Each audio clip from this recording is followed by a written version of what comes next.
Boa noite, queridos colegas de trabalho e todas as pessoas que estão neste belíssimo evento. Boa noite. Meu nome é Felipe Nunes Chaves Campos, sou estudante da graduação da UEMA, em licenciatura em História, faço parte do grupo Bratai, sou pesquisador voluntário da professora Adriana Zira. O meu tema hoje é sobre a salvação e a regeneração na visão de Tyndall. Pode passar o slide. Bom, fazendo um pequeno resumo das características gerais da obra, na visão de Tyndall é apresentada como uma viagem imaginária em que um cavaleiro nobre é conduzido por um anjo da guarda durante 3 dias a uma viagem ao paraíso, ao inferno, purgatório e paraíso. Bom, este relato ele é cheio de detalhes interessantíssimos em relação a, por exemplo, o fato de que Tyndall tinha uma vida que anteriormente não era de acordo com os princípios que a Igreja Católica colocava. Anteriormente, sua vida era entregue a alguns pecados da carne.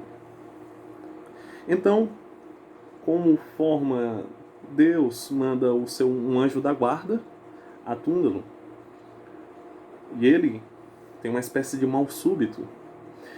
Nisso, quando ele tem uma espécie de mal súbito, ele passa 3 dias praticamente quase morto. O que o impede de ser enterrado seria justamente um calor no seu peito. E nesses 3 dias, como já foi falado, ele tem essa experiência de ir ao inferno, purgatório e paraíso. Bom, é apontado na própria visão que as motivações para que isso ocorra foram justamente que Tyndall mudasse a sua forma de agir, que Tyndall deixasse os pecados da carne e passasse a seguir os dogmas, seguir as obras da graça, seguir as boas obras que a igreja falava. Assim, podemos ver claramente que há também, como diz a própria visão, um projeto tanto para a mudança de Tyndall quanto para que ele fosse um exemplo para aqueles que a lessem. Sendo assim, há aqui uma verdadeira realidade de que há essa relação com a regeneração. Esta doutrina cristã, muitos pesquisadores, estudiosos, e muitos curiosos sobre os estudos em história conhecem como o novo nascimento. No Evangelho, segundo escreveu São João, capítulo 3, no capítulo 3, quando Nicodemos vai fazer perguntas a Jesus, Jesus ele responde: ninguém pode ver o reino dos céus se não nascer de novo. Então, esse nascer de novo, em linguagem teológica, seria justamente regenerar. Ser gerado, só que é uma ou seja, ser gerado novamente. Um novo nascimento. Como se houvesse um Tyndall no passado e agora é preciso que haja um Tyndall diferente na obra, como é a visão de Tyndall. E pode passar o slide. No final desta obra, nós vamos ver, por exemplo, que Tyndall ele realmente tem essa mudança de vida.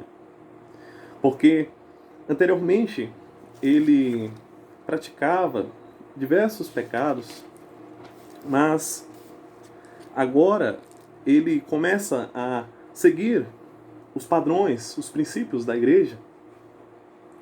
Ele começa, melhor falando, a seguir aquilo que a igreja diz e se arrepende, muda de atitude quanto a alguns pecados que ele cometia antigamente. Algumas punições Túndalo sofreu nesse relato quando ele passa pelo inferno e tem relações também com o purgatório.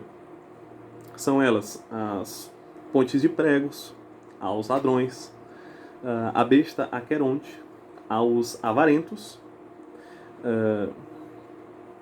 a casa de Fristim, o forno, aos glutões e fornicadores, e a besta pássaro aos luxuriosos. E Túndalo havia cometido esses pecados. Como vemos desde o princípio, e também como vemos no relato, na fonte primária, que é a visão de Túndalo, vemos que tem muita relação com a religião. Segundo Legoff, ele diz: fontes privilegiadas para o entendimento do imaginário medieval são as artísticas e literárias. A visão de Túndalo, então, é uma forma privilegiada, uma fonte literária privilegiada para nos revelar o imaginário daquele período, para nos revelar um pouco do que acontecia na sociedade. E também para nos ajudar um pouco mais em nossa fala, vamos usar também o texto de Schmidt, que ele diz, abre aspas, o imaginário é uma realidade coletiva que consiste em narrativas míticas, ficções, imagens, compartilhadas pelos atores sociais. Toda sociedade, todo grupo produz um imaginário, sonhos coletivos garantidores de sua coesão e de sua identidade. Sendo assim, pode passar o slide. Na visão de Túndalo, é descrito também muitas coisas do cotidiano dos homens e mulheres medievais. Você pode ver, por exemplo, algumas penas do inferno, com muitas descrições em relação a lugares tenebrosos, montanhas, fogo, fedor, tudo isso. Veja bem, isto tudo estava ligado ao dia a dia, ao cotidiano do homem medieval, que precisava suprir as suas necessidades como alimento de cada dia, como as suas necessidades fisiológicas, como o uso da água, tudo isso. Em relação ao fogo também, que é fundamental. Então, havia um ponto de conexão entre essa realidade do medievo e essa realidade também de nós, seres humanos, com esse relato de Túndalo. Agora, mais ainda, eu lembro aos nossos amigos que eu não farei uma análise da imagem, mas esta imagem é para ilustrar um pouco de como seria essa descrição na visão de Túndalo sobre o inferno. Esta obra, Sete Pecados Capitais, do Bosch, nos faz ser capazes de imaginar um pouco o que seria, como seria estes sofrimentos. Porque é possível encontrar vários pontos em comuns na imagem, com os castigos das viagens imaginárias, como a visão de Túndalo, onde são ressaltados principalmente os tormentos que eram punições àqueles que praticassem os 7 pecados capitais, tais como. E sobre pecados capitais, aqui vale um pequeno comentário bem rápido. Esses pecados capitais, como nos diz o apóstolo São Paulo, na carta segundo ele escreveu aos Gálatas, no capítulo 5, de certa forma, o apóstolo São Paulo, ele descreve mais de 9 pecados. E então, alguns teólogos medievais, eles pegaram esses pecados, enxugaram um pouco, resumiram um pouco, juntaram alguns e fizeram-se 7, ok? Fizeram-se esses 7 pecados capitais.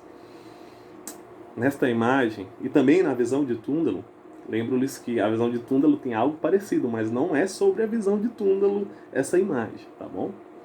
Veja bem, temos situações de tortura, alternando no frio e no gelo por diabos. Lembre-se, numa época em que havia desenvolvimento do uso do fogo, muito frio em muitas regiões da Europa. Em segundo, humanos são devorados por monstros ou demônios. Em terceiro, fritados ou cozidos em caldeirões. Lembre-se da realidade da cozinha, que até hoje temos muito esta questão de cozinhar e todos nós precisamos de alguma forma nos alimentar e ter alguma relação com nossos alimentos. Em quarto, são humanos torturados, com instrumentos pontiagudos, desmembrados, derretidos. Até que se tem muito disso do medo, ok? Como Legoff fala, muito dessa questão de colocar medo, ser exemplo e colocar medo nas pessoas. Citando Peter Marshall, estudioso sobre o período medieval e o período da Reforma, um historiador, ele diz: a confissão de um padre garantia o perdão de Deus, mas o pensamento da Idade Média sustentava que ainda restava um saldo devedor pelo pecado. Uma parte poderia ser quitada na vida terrena, fazendo-se penitências. O restante seria pago no purgatório, um lugar no além, onde todas as almas, exceto a dos realmente maus e a dos extremamente santos, sofriam durante algum tempo antes de ser admitidas no paraíso, livre de dívidas e purificadas. Para nos dar um pouco dessa visão sobre inferno, purgatório e paraíso. Além disto, podemos ter uma compreensão sobre esta obra, a visão de Túndalo, e pensarmos um pouco sobre os tempos em que vivemos. Em tempos distintos com o medievo, outra configuração social existia. Eles pensavam não só neste pequeno período de passagem, mas na eternidade. Por isso, como uma provocação, eu peço que vocês pensem, diante dos desafios que nós vivemos, diante desse desafio que foi e ainda é a pandemia, diante desse desafio que se torna o isolamento em nossas casas e os cuidados com nossa própria alma em relação à depressão e a diversas circunstâncias que nos levam a nos preocuparmos. Sendo assim, pensemos nos valores, pensemos nesta obra tão maravilhosa que é a visão de Túndalo, e então que possamos a cada dia mais nos aprimorar e aprendermos com o passado para que possamos viver melhor no presente. Obrigado.